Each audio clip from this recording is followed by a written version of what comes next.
Fala pessoal, professor Rafael aqui. Vamos falar um pouquinho sobre a eletrização dos corpos. Para eu saber se um material, se um corpo está sofrendo uma influência elétrica, eu preciso saber se ele tem ali excesso de cargas. Quando eu mexo com um corpo assim, dotado de vários átomos, se ele apresentar o excesso de elétrons, é porque ele vai ter uma natureza elétrica, eu vou conseguir sentir isso, participar ou observar os fenômenos elétricos. Como, por exemplo, você esfrega o balão no cabelo e aproxima perto de papeizinhos. Você já viu isso? Então, você está tendo ali influências da natureza elétrica.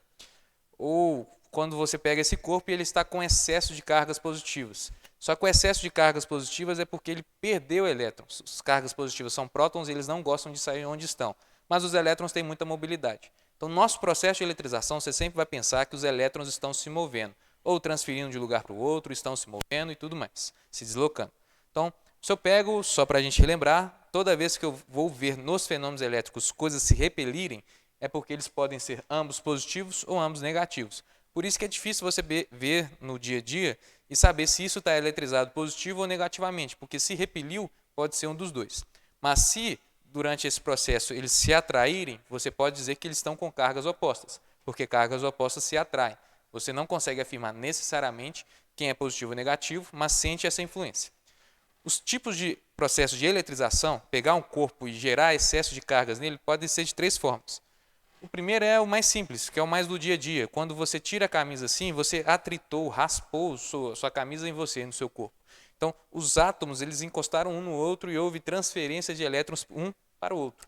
Então, pode haver transferência de elétrons da lã, por exemplo, numa régua quando você esfrega. Não sei para onde que é, se é de um ou para o outro, mas eu sei que está se transferindo.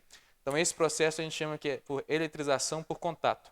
O legal daqui é que, como eu tirei negativos daqui, eu posso falar que, por exemplo, aqui ficou positivos.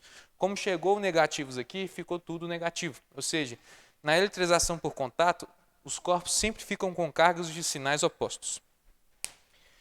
Posso pegar aqui uma esfera metálica, porque metal, né, é o melhor condutor, esfera para falar que ela está assim, se conduzindo em todos os cantos, que se distribui, né, bacana para todas as regiões, e posso carregá-las aqui com excesso de cargas negativas ou com excesso de cargas positivas. Para eu saber realmente a quantidade que eu tenho ali, a sua carga, eu posso calcular através de uma fórmula, de uma relação que me fala o tanto de números, ou a quantidade que eu tenho de elétrons ali, ou de prótons ali, ou a quantidade de elétrons que saiu. Isso vai me dizer qual que é a intensidade da carga que está ali em excesso, medida em Coulomb. Essa quantidade aqui é a quantidade literalmente 2, 3, 4, 5 números discretos. Essa energia, a carga é quantizada. Quantizada se dizer que são através de números discretos, inteiros, como 1, 2, 3, 4, 5, por aí vai. De carga elementar, que é a menor carga que a gente pode ter, que é a carga de um elétron. O elétron tem a menor intensidade de eletricidade que nós temos, de fenômenos elétricos. Então, toda a carga do meu corpo é dada pela quantidade de elétrons que eu tenho ou em falta. Então, se eu pego essas duas esferas aqui que estão carregadas, coloco uma para encostar na outra, o positivo ele gosta de atrair o negativo. Então, você vai ver transferência de elétrons aqui para lá. Então, acaba que se, por exemplo, os dois corpos estão com a mesma quantidade de carga, vamos dizer que 2Q e aqui menos 2Q. Ao colocar em contato, considerando que são do mesmo tamanho, ambos vão neutralizar e vão ficar com nenhuma. Se eu tenho um que tem mais cargas que o outro, eles vão se transferir até ficar com a mesma quantidade de cargas. O legal é, toda vez que você coloca eles em contato, essa forma de eletrização a gente chama que é por contato, eles vão ficar sempre com cargas de mesmo sinal. Os corpos vão ficar sempre com as mesmas cargas de sinal. E a intensidade vai depender do tanto que foi aderido no começo. Nesse caso, eles ficaram neutros, mas vamos supor que eu tivesse um excesso de positivo. Ao se reorganizarem aqui, eu teria um pouquinho de positivo em cada canto. Por último, que a gente tem aqui, se eu pego um representante ou um objeto que me serve de indicador para se dizer se os corpos estão eletrizados ou não, que eu chamo de eletroscópio, eu posso tentar eletrizá-lo por indução.